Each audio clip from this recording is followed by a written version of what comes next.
Let's keep it moving to another relevant area, and that's what's going on in the world of the arts as it concerns the genocide and generally solidarity with Palestine. A lot happening kind of on both ways.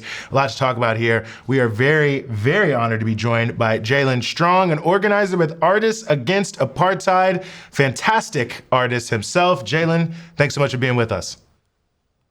Yeah, thank you so much, Eugene. I'm excited to be here. I'm glad to be here on behalf of Artists Against Apartheid.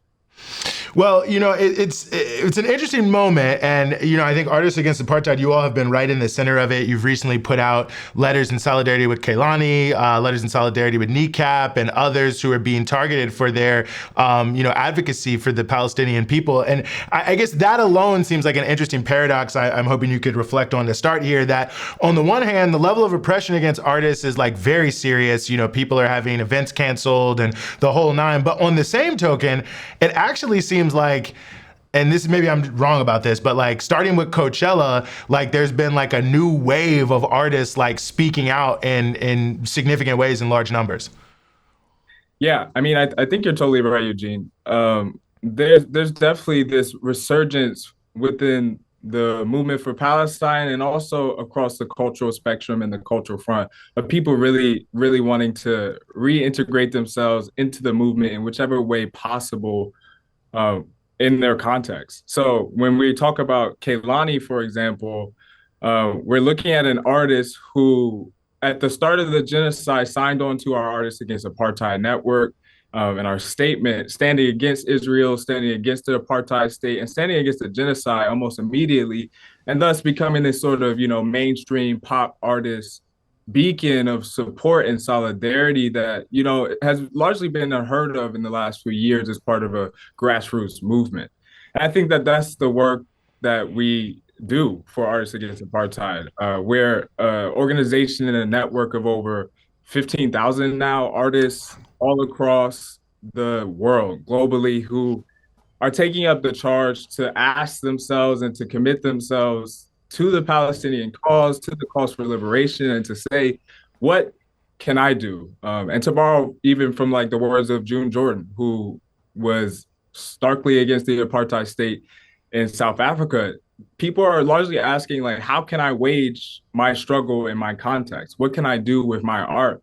And I think that it's truly, truly something that we haven't seen in a really, really long time. And that is a real indication of where the world stands. I mean, the world stands with Palestine, and it becomes more evident by the moment. The more that we see Israel and the U.S. Continuously, to Rania's point, continuously commit one of the world's worst atrocities that we've ever seen, it's truly something that is going to continue to rise, where we see artists like Kehlani standing up, and then we see them also, on the other token, be repressed.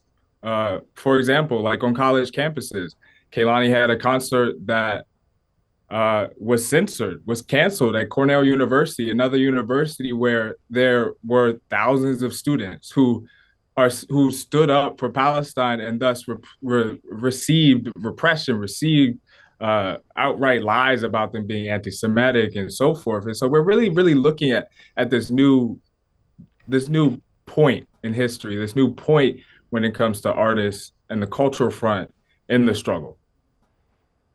It's really incredible how scared they are. Because again, I think this goes back to the theme we were talking about with our last guest, is this is a reaction out of feeling like they're under threat because they've lost the plot, they've lost the narrative war. And this shows how important art is when you have the state coming after you. And so I guess here, can you talk a bit about what happened in New York? Because Kehlani's show in New York got canceled. A concert got canceled after pressure from Mayor Eric Adams' office. And we all know Mayor Eric Adams, has been lockstep with Netanyahu, with Ben-Gvir, with the most extreme elements of the Zionists in the U.S. He's just completely opportunistic and doesn't care that Palestinians are being genocided. And he's fully, he's been willing to use the NYPD. He did use the NYPD against students in his city. And now here he is getting a concert shut down because the artist is in solidarity with Palestine. So yeah, tell us what happened there, and then walk us through what happened with Kneecap, because that's another situation where you have the state coming after artists because of how threatening it is when they stand with Palestine. Yeah, I mean that's the point there. It's a threat. It's a big threat. Eric Adams, the establishment, the ruling class here in the United States is deeply afraid. They're afraid of people like Kehlani, of people like Macklemore, of artists with huge platforms being able to sift through the fog and be able to see the reality of the situation in Palestine, but also domestically, and be able to bridge these struggles that people, working class people, have here at home with the struggles abroad and with an anti-imperialist scope largely. So when we see something like Kehlani having her concert canceled here for Summer Stage in Central Park uh, by politicians like Eric Adams, our response is to show them that we aren't afraid. So Artists Against Apartheid, we put out this huge statement that that stood with her and against this cancelization. So there's artists as big as Boots Riley, Mo Amer, Amanda Seals, Kneecap themselves, Residente. Like I could go on and on and on. Alana Hadid, Zach Fox, of all these artists who maybe you might not think of as people who are beacons of justice or standing on the right side of history, but because of the moment, they are. And they are doing this thing because they know that it's right. And so what's really, really important is that the more that they try to repress us, the more that they try to push back our movement, the larger that our voices will become. It's this effect wherein the state thinks that they can repress us, but it opens up the floodgates of people pushing back and saying, no, actually you can't. This isn't something that I'm willing to accept. And we see that in the face of this episode, in this fight and in this battle of ideas.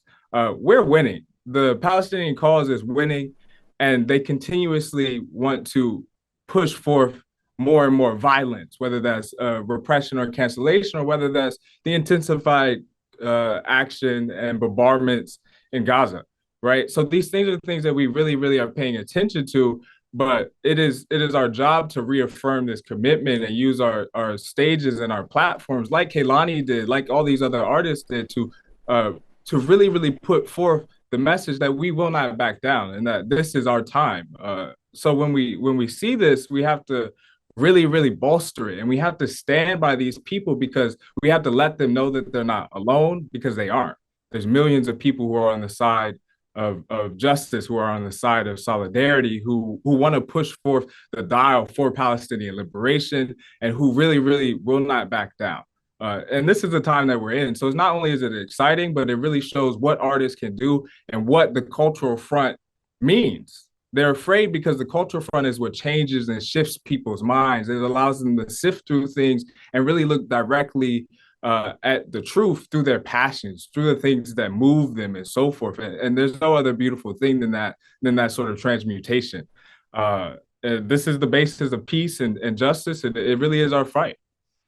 No, it's a great point. And the irony of all ironies, Summer Stage has the thing honoring Gil Scott-Heron, and even on the website, it actually has like a "Revolution Will Not Be Televised" album cover up there. And I'm just like, y'all gotta be kidding me right now. Like, you're canceling Kehlani for Palestine and then trying to say, come Friday, June 13th, and honor Gil Scott-Heron. So yeah, even more important, I think, the cultural front. And I guess it does speak to, well, I don't know. This is maybe a big question to ask you to answer here. But if there's a deeper sort of conversation here about the production of art under capitalism, because, it's like Kneecap was selling out every single show after Coachella, and they still came under massive pressure. Like, these big corporations are able to cancel people like Kehlani that millions of people want to see, right? Like, so it feels like there's this like big industry between the artist and the people who want to hear their art that has such a distorting aspect.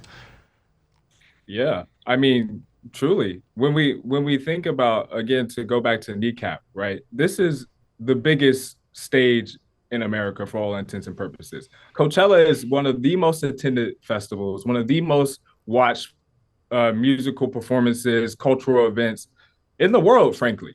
And so when you see an Irish rap trio who understands their own history, their own working class Irish history, and they see themselves in the Palestinian people, that's not something at which is to be taken lightly.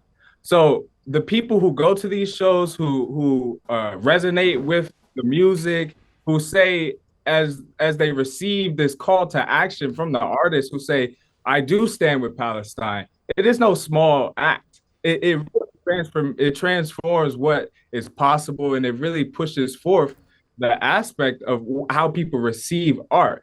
And not to mention, when you go to Coachella this year, we see that people had to pay like Klarna. You had to literally pay by payment plans to go to see music. And this is because there's a real problem.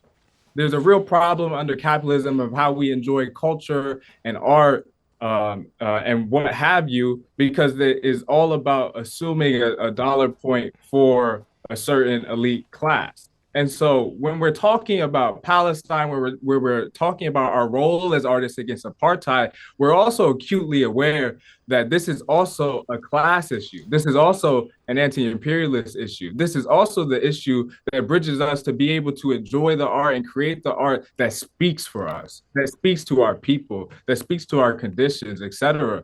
And it really is something that we will see continuously grow and broaden, and we will see artists talk about Palestine, talk about the Congo, talk about Sudan, all these things that are coming to the forefront of people's minds. And we will see them continuously talk about what it means to live in the United States under capitalism and what it means to completely shift this thing. When Gil Scott-Heron said not so long ago that the revolution will not be televised, he's talking towards the same ruling class people who control the media, who control the music industry, who control the aspects of how we receive the things that we love. And I think that there's going to be a larger and larger decay that allows for us to open up a real culture, a revolutionary culture, and a culture that leads us to really want to bridge solidarity with the people of the world, with the people of Palestine, and really be a part of an insurmountable force. You know, I just want to say to what you're saying. I mean, look, I know that Ben Cohen of Ben and Jerry's isn't culture art. Well, it's culture, not art, unless you consider ice cream art. But but ice cream can be art, right? It depends. I guess that's in the eye of the beholder. But you know, I woke up this morning and I saw, I guess it was from yesterday, because I'm 7 hours ahead of you guys. This video on social media of him getting arrested in like the Senate building for protesting the genocide in Gaza. And as he's getting arrested, one of the things he shouted, just to speak to the point you were making about, I guess, art under capital and like understanding like how you relate the domestic front to what's happening abroad. He's like, the people in this building are bombing children, and they're funding it by taking away money from kids on Medicaid in this country. And I thought that was just a very powerful, simple way of understanding our reality in the United States of America, because that's exactly what's happening. They are slashing funding for children in America to receive access to health care and other necessities, and they're using that to bomb children in Gaza. And I really love that, and I think that is such a powerful narrative because it's so true, and that's why they have to shut down these artists and I guess ice cream store owners, because they have big platforms. People listen to them. And when they say things like that, it blows people's minds and makes them think critically. Mm-hmm. Precisely. And Sorry, when we no, I think you're so correct. When we allow ourselves that opening, when people feel like there's this sort of like rupture of what usually is being told, it allows people to say, well, what does it mean when I walk through that door? What does it mean when I understand the historical context of something like Palestine? What does it mean when I understand the historical context of something like my own conditions in whatever neighborhood I may come from, whether it's working, Black, brown, or oppressed? What does it mean to really, really look at the things that I enjoy? There's just been this video floating around of Tupac, right? They got money for wars, but they don't have money for the poor, right? So this is an everlasting echo from someone as monumental as Tupac Shakur, who outstandingly would have been in Artists Against Apartheid, would have stood with Oh Palestine. yeah. Among so many other artists or musicians who we may love, they would have stood on the same side that we are. So I think that is really just something that we have to really, really organize and fight towards, is to say, what will we do as artists? What will we do as cultural workers? And how will we paint the future? And I hate it to sound like a pun, but how literally will we create a portrait of the future that is for our mutual benefit, that is for our collective good, and that really, really stands with the people across the world and allows us to foster a real relationship outside of these bounds of capital, of capitalism, and so forth. Jaylen Strong, organizer with Artists Against Apartheid, thank you so much for giving us some of your time here on the Freedom Side. Thank you so much.